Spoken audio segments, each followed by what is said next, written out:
Hello, women of great wealth and potential. It is your girl, Athena, the founder of Wewealth Women, coming to you with another podcast episode. So, for those of you who are new here, I am Athena, founder of Wewealth Women.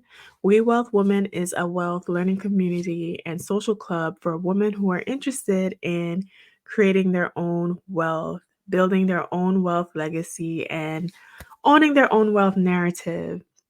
So, if you are interested in all of that, feel free to sign up and join us on all of our social media platforms and also the podcast, which is available on Apple, Google, Spotify, and other podcast platforms. So, today's topic, we're going to talk about really the top 5 things to do in your wealthy woman era. And the wealthy woman era, I think, should be the continuation of your entire life. Okay. I don't think that era ever stops. But I saw some of it trending, so I figured that I should give my thoughts on the top 5 things to do in your wealthy woman era for women who are interested in having real wealth instead of just the aesthetics of wealth. Being wealthy as a lived experience versus just the aesthetics of wealth, and what are the things that you need to be into in order to accomplish that. So, first thing I want that every wealthy woman should have is an investment portfolio. Every wealthy woman should have investments, okay? You want to know that when you swipe your card, you're swiping your card guilt free. You're swiping your card in a peace of mind. You're swiping your card knowing that your money is working for you. So, with investment accounts, that could be your own accounts that you have in E Trade or at a brokerage somewhere.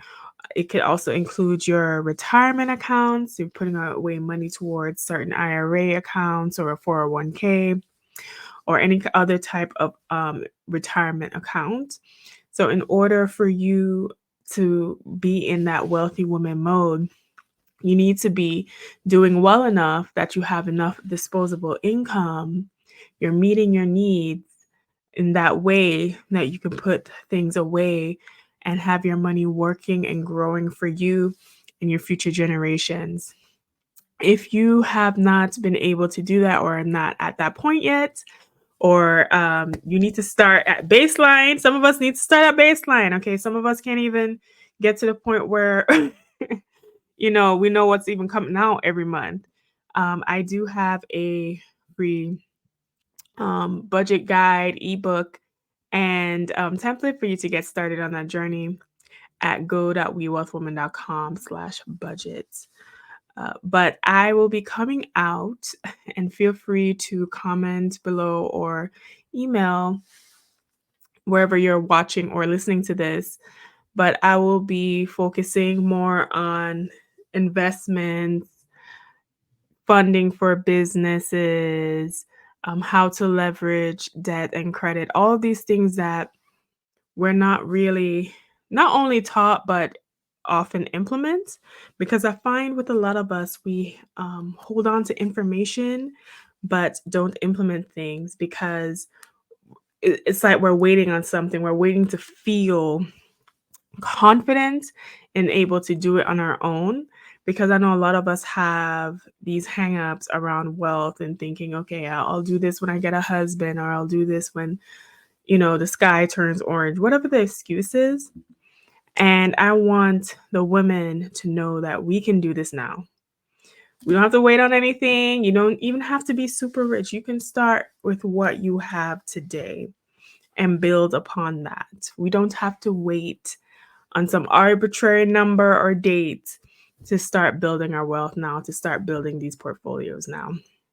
In fact, the sooner the better, because with money and compounding time and interest, the earlier you start, the actual better you are financially. So get those investment portfolios together, ladies. Um, the next thing I think a wealthy woman needs to do to be in our wealthy woman era is to make sure her insurances are together. And I would say insurance and important documents. So, but let's start with insurance. I know insurance is not sexy. I know that this is not, sexy, but we don't need everything to be overly stimulating and exciting. What we need to do is protect ourselves. And that's what insurance is for. It's for your protection against unexpected life events that can really leave you in a financial debacle.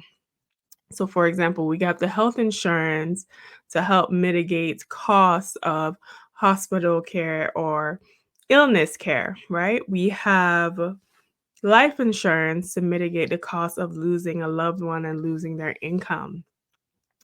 So, having our insurances together, we have disability insurance, short term and long term, to make sure that in the event that we cannot work, that there is money coming in to help us with continuing life, right?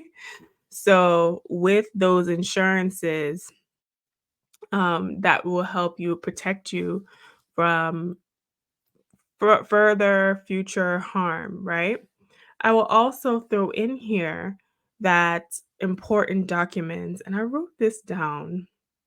I wrote it down somewhere, but I can't find it right now. So off the top of my head, your will, your living will, your health care, your power of attorney, your it was two different types of power of attorneys, but make sure you have your power of attorney, your healthcare surrogates, and your trust. Those are major estate documents that we all need to have in place, right? We need to have those things in place should anything happen to us where we're not able to make our medical decisions, where we're not able to make certain financial decisions, or if we end up deceased, not diseased, deceased. The people around us will know what to do. Trust me, I have seen situations where there was no will, no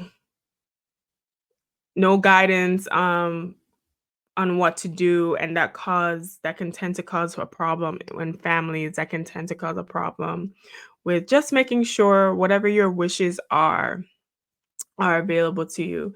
Now you can hire a lawyer or go other affordable methods to get these put in place, but some actual employers, so if you work in a career, some employers offer legal services or offer services that will help to actually even do this for you for free or reduce costs. I remember I worked somewhere that had those options to create a will for us for free.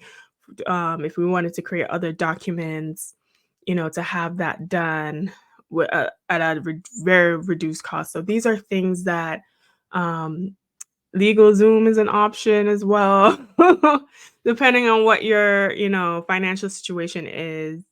But these are documents that are you're going to need. You're going to update them throughout life.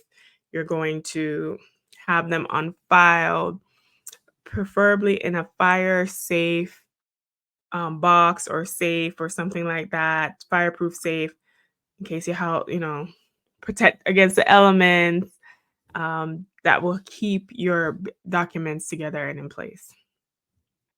Also, I heard something about a social media documents, or in the event that something happens, this person can have access to your social media. So you might want to actually add that in there as well.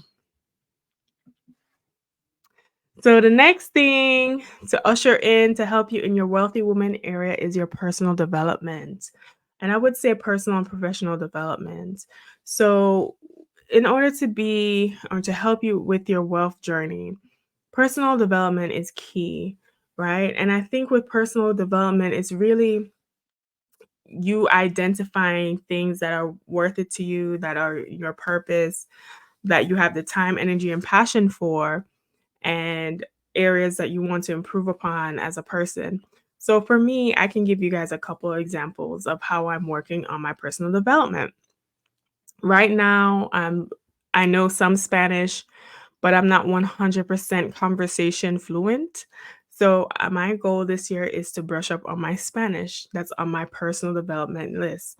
My goal also is to brush up on my grammar and my vocabulary. So, I bought this book that's going to help me with that. I also want to increase my knowledge in the area of wealth, money, and finance, especially since this is what my purpose is and this is what my business is. So I have a bunch of books that I plan on reading to hear other people's perspectives on generating wealth. So those are some areas of me personally. I'm taking on personal development. Professional development is also important, ladies. So whether it's like you want to get a new job, get a promotion, negotiate a raise, start a business, whatever that is for you. Professional development, I think, also falls under that. For me, it's really putting in time for this business, this podcast. I have a lot of great things coming you guys' way, a lot of trainings that are going to be coming out, a lot of products and merch that I think will be helpful for you guys. So, as far as professional development, it's really developing We Wealth Women for me and this community. So, that is very important for us to do as wealthy women because as you develop personally on the inside, and professionally, you will see um, not only, I guess, spiritual internal gains, but also that does translate financially. So if you develop your business and your business start making more money, or you develop your career and you start making more money from that, that definitely does have a financial impact on your wealth as well. Last but not least, for the top 5 things to do in your wealthy woman era is self-care. Self-care. And what I will say, there's a difference back to lived experience versus aesthetic. There's self-care as a lived experience, and there's self-care as an aesthetic. What do I mean by that? So, self-care aesthetic is making sure that I don't know, it's just making sure that I spend and document all my massages and my facials and my this, and I'm only doing these things on occasion versus self-care as a lived experience. For me, self-care doesn't always necessarily have to look like I'm getting a spa, facial, or buying myself roses, but which I like to do, by the way. So as I'm saying this, I like to do these things. But for me, what's more important is looking at the stressors or the inconveniences, the major inconveniences in my life, and then spending money on alleviating those things. So self-care for me is going to look like paying the cleaning service to come and clean the house when I'm not, to take that task, that chore off of my shoulders, so I have more time to focus on the business or just focus on myself, just to take away a task that I don't even like, right? Or what's also self-care is making sure I have my appointments for dentists and all these other places and making sure I'm taking care of my health in that way. What is also a part of self-care, I have a nutritionist, so I need to set some appointments up with her. So investing in a nutritionist, I invest in gym membership, invest in making time to go to the sauna, making time to go swim, making time to go skate, like exercising. It doesn't always have to be this big luxurious thing, even though I do like that. I do I do like that, but just making those deposits to take care of yourself in a ways that reduce the stresses in your life. Even now, I kind of because I was kind of sick for a while, and I told you guys that in the last podcast, I decided to make and I've been going through iterations of this, but I decided to make almost like a work limit, so I'm not just working, working, working, working constantly. Because 'cause I'm that type of person and everyone around me says it, so I'm very much aware of it to make sure that I have breaks and don't feel like I have to work myself crazy. So that is also a part of self-care. Also a part of self-care, cutting people off. Cutting people off that stress you. Cutting people off, whether it's a family member, friend, coworker, whoever. Just eliminating the distractions. Even if you have to break up with whom, if you're in a stressful relationship with someone who's just not serving you or good for you, and your time is up, doing that as well. Just removing, taking time to look at the things that stress your life and either figuring out a way to manage that or just remove it completely. That's what self-care is for me. um Even in work situations, I know a lot of women are in work situations that they don't like, or it's stressful, or you have to go to office or whatever. Taking some time to strategically plan your career, or say like, okay, I don't want to do this, I just want to work from home, and this is what the money I want to make, and just creating a plan to do that, which I have done. I've definitely made plans to orchestrate my work life as it is now. So it does take time and effort, but if you do follow through and you're consistent, it will work out for you, to strategically position yourself better. So that's what I feel about self-care. So to recap everything I said, remember the top 5 things to do in your wealthy woman area is to make sure you have your investments, boo.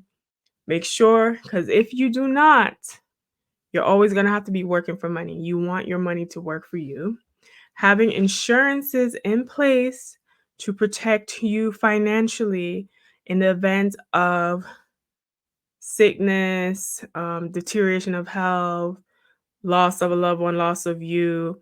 Also, making sure you have your estate documents like your wills and your trusts together.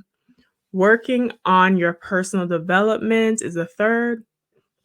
Making sure you're putting those deposits to help develop yourself as a person, which eventually will help, bring you a lot of financial gain.